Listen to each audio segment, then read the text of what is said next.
ॐ शृणुद्वादश नामानि तस्या देव्या घटोद्भव यदा कर्णनमात्रेण प्रसन्ना सा भविष्यति। पञ्चमे दण्डनाथा च संकेता समयेश्वरी तथा समयसंकेता वाराही पौत्रिणी शिवा। वार्ताली च महासेनाप्याज्ञाचक्रेश्वरी तथा अर्घ्नी चेति सम्प्रोक्तं नाम द्वादशकं मुने।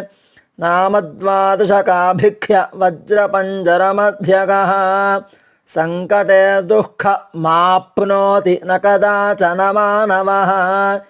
एतैर्नामभिरभ्रस्थाः सङ्केतां बहुदुष्टुभुः तेषामनुग्रहार्थाय प्रचचाल च सा पुनः।